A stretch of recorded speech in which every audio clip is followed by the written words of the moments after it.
तो good morning बच्चों।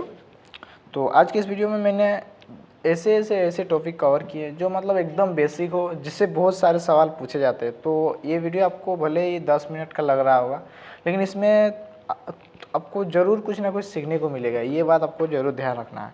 तो इस अध्याय में हम लोग का चैप्टर का नाम है, आप सभी को पता ही होगा, आम्ल, क्षारक एवं लवण। उस चैप्टर का मतलब कंप्लीट ओवरव्यू देंगे कि होता क्या है और किस तरह से हम लोग को सवाल पूछे जाते हैं एग्ज़ाम में, चाहे कोई कॉम्पिटिटिव एग्ज़ाम का एंट्रेंस एग्ज़ाम हो या फिर कोई भी एग्ज़ाम हो, किस तरह से सवाल पूछे जाते हैं। चाहे आपका एमसीक्यू क्वेश्चन किस तरह से पूछे जाएंगे, या फिर अगर आप बोर्ड एग्ज़ाम देने जाएंगे वहाँ पे एमसीक्यू क्वेश्चन किस तरह से पूछे जाएंगे। तो चलिए शुरू करते हैं।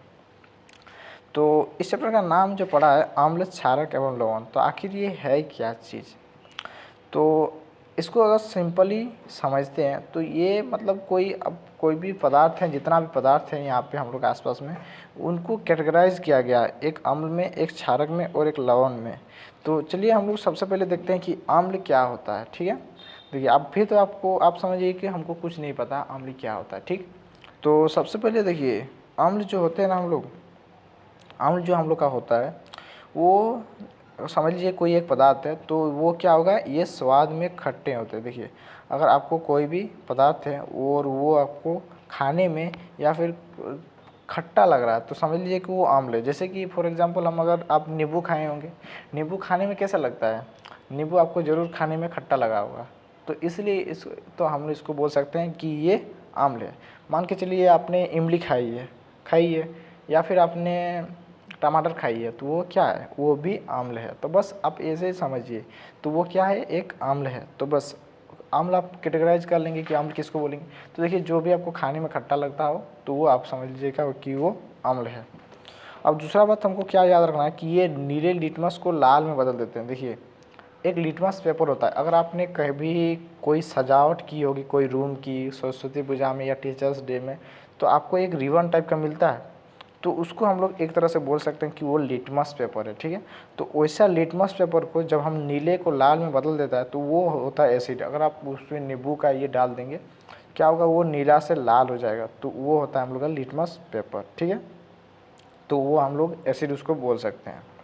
तीसरा कि ये जल में एक विलयन में H+ आयन देते हैं। जो अम्ल होते हैं ना, अम्ल का, वो H+ आयन देते हैं। मतलब अगर आप कोई जल के विलयन में अगर आप अम्ल डालेंगे तो वो आपको H+ आयन देगा। ठीक है, हाइड्रोजन मतलब H+ आयन। चौथा है कि एसिड जो है शब्द लैटिन भाषा से लिया गया है, जिसका अर्थ होता है, देखिए, खट्टा।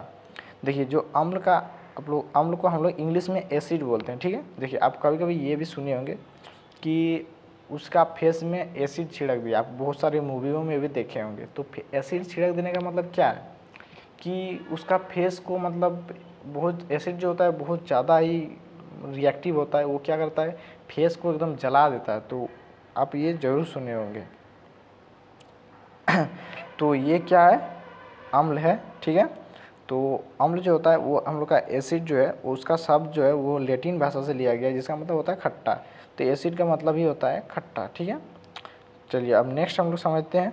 जो हम लोग का अम्ल होते हैं वो हम लोग का मेनली दो टाइप से होते हैं। एक होता है प्रबल अम्ल, दूसरा होता है दुर्बल अम्ल।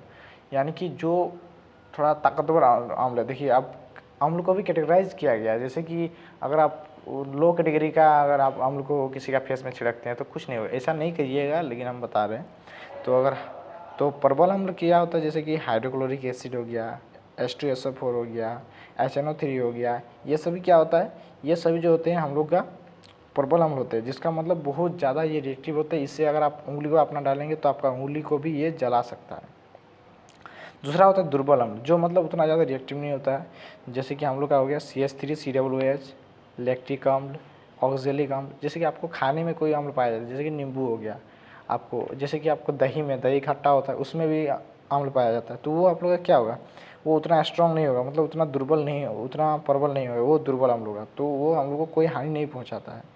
तो उस सबको हम लोग क्या बोलते हैं, उसका हम लोग दुर्बल अम्ल बोलते हैं। उसके बाद सांद्र अम्ल किसको बोलते हैं, देखिए जिसमें अम्ल अधिक मात्रा में होता है जबकि जल अल्प मात्रा में, तो उसको हम लोग सांद्र अम्ल कहते हैं। जैसे कि मतलब कि कोई ऐसा चीज़ है जिसमें अम्ल जो है वो अधिक मात्रा में है, मतलब एक तरह से जल के साथ जब हम लोग अम्ल को मिक्स करते हैं, मतलब मिलाते हैं, तो दोनों हम लोग मतलब उसका अगर हम लोग को गाढ़ा है तो उसको पतला करना है, तो हम लोग क्या करेंगे, पानी मिलाएंगे। तो देखिए जिसमें हम लोग का जल कम मात्रा में होता है और अम्ल अधिक मात्रा में, उसको हम लोग सांद्र अम्ल बोलते हैं। लेकिन जब तनु अम्ल जो होता है वो पतला होता है, जिसमें हम लोग का अम्ल जो है कम मात्रा में होता है और जबकि जल जो होता है अधिक मात्रा में होता है, ठीक है। तो उसको हम लोग तनु अम्ल बोलते हैं। तो ये आपका अम्ल का कुछ टर्म है, इससे आपके बहुत सारे सवाल पूछे जाते हैं। जैसे कि आपका सीधे पूछेगा कि ये स्वाद में, अम्ल जो है स्वाद में कैसे होता है, आपको सीधे खट्टे बोलना है। देखिए ये जो इसमें पूछा जाता है कि नीले लिटमस को लाल में कौन बदलता है, तो अम्ल बदलता है। तो अम्ल जो है नीले को किस में बदलता है, ऐसे बोलेगा कि अम्ल जो है नीले को लाल में बदलता है या लाल को नीले में बदलता है, ऐसे सीधे सवाल पूछे जाते हैं। तो आपको इसमें कन्फ्यूजन नहीं होना है। अम्ल का हम टॉपिक कवर कर दिए। अब हम लोग इसके बाद देखते हैं क्षारक का क्या क्या गुण होता है, ठीक है। 5 तो